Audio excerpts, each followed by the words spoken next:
मानव हृदय का चित्र बनाकर उसके विभिन्न भागों को और उसमें रक्त का मार्ग दिखाना है। मानव हृदय का चित्र बनाकर, नामांकित चित्र बनाकर उसके विभिन्न भागों को दिखाओ और रक्त मार्ग को दिखाओ। सिंपल सा इसका उत्तर हम बताते हैं कि ये मानव हृदय बनेगा कैसे। ये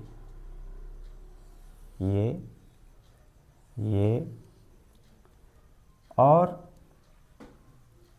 यहाँ पर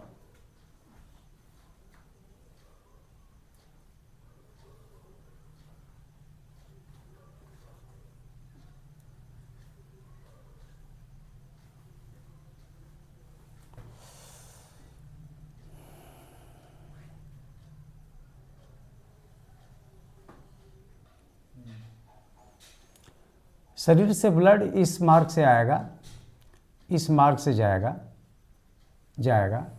इसको बोलते हैं इन्फेरियर वेना कावा। इसको लिख देते हैं vena cava.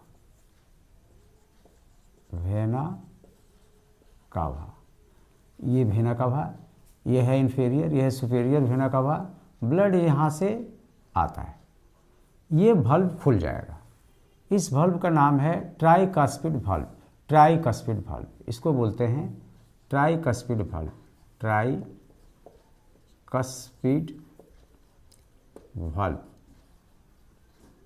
Tricuspid valve blood को देगा। ये आरिकल है, ये वेंट्रिकल है, वेंट्रिकल को देगा। वेंट्रिकल पंप करके इसकी पेशियां इसके अपेक्षा थोड़ी कमज़ोर होती हैं, क्योंकि फेफड़े को ये पंप करता है।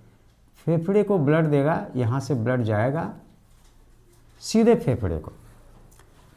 फेफड़ा जो ब्लड ऑक्सीजन मिला हुआ ऑक्सीजनेटेड ब्लड ये देगा, यहाँ से लेफ्ट आरिकल को देगा, तो लेफ्ट आरिकल में ब्लड आएगा। ये है पल्मोनरी वेन्स, इसको बोलते हैं पल्मोनरी वेन्स। फेफड़ा पल्मोनरी वेन्स को देगा, पल्मोनरी वेन्स आ जाएगा, इस आरिकल को देगा, लेफ्ट आरिकल का ये वाल्व खुल जाएगा, ब्लड यहाँ आएगा। प्रेशर से ब्लड यहाँ आ जाएगा लेफ्ट वेंट्रिकल में। लेफ्ट वेंट्रिकल की पेशियाँ मोटी होती हैं, इनको पूरे शरीर में ब्लड देना होता है, तो यहाँ ब्लड ये पंप करेगा, तो पंप सीधे इस मार्ग से पंप करेगा, तो यहाँ से फिर रास्ता नहीं है ब्लड बाहर जाने का, ये बंद हो जाएगा, फिर ये खुलेगा। ये इसको बोलते हैं एरोटिक वाल्व, क्योंकि ये सीधे एरोटा में जाता है। एरोटा है कहाँ? ये एरोटा है, एरोटा। अब एरोटा से ब्लड चला जाएगा पूरे शरीर में। एक बार फिर देखते हैं, वेना कावा पूरे शरीर से रक्त आता है, वेना कावा से प्रवेश करता है, वेना कावा से चला जाएगा राइट आरिकल में, ये केवल ब्लड को रिसीव करेगा। प्रेशर से ये वाल्व खुल जाएगा, जिसको बोलते हैं ट्राइकस्पिड वाल्व। यहाँ रक्त आएगा आरिकल में, आरिकल पंप करके उसको फेफड़े में पहुँचाता है, और इस मार्ग से रक्त जाएगा, जिसको बोलते हैं पल्मोनरी वाल्व्स। इसका नाम है पल्मोनरी वाल्व्स। इसको यहाँ लिख देते हैं पल्मोनरी वाल्व्स।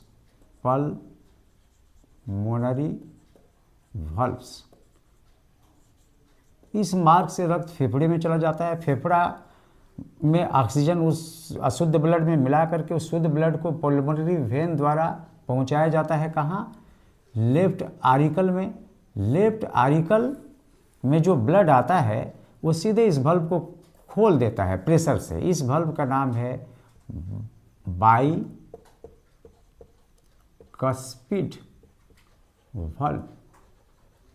बाइकस्पिड वाल्व खुल जाता है। इसकी मांसपेशियां काफ़ी मजबूत होती हैं, इसको हम लोग कहते हैं लेफ्ट वेंट्रिकल। ये पंप करता है, पूरे ब्लड को तेजी से भेज देता है। कहाँ? एरोटिक वाल्व में। इस वाल्व का नाम है एरोटिक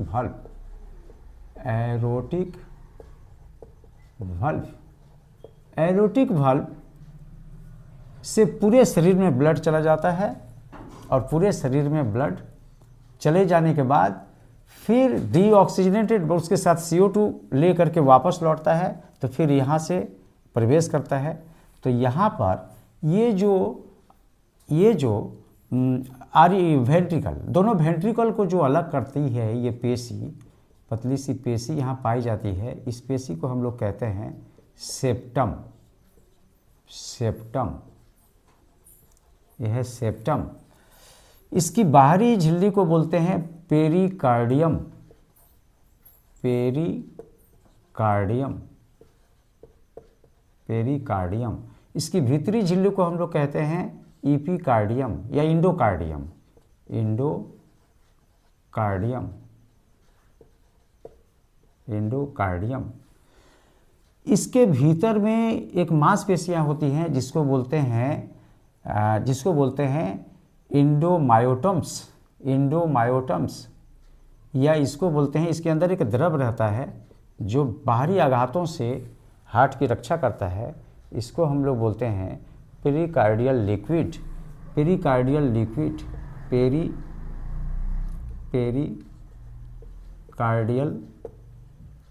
लिक्विड, पेरिकार्डियल लिक्विड। तो ये है मानव हृदय।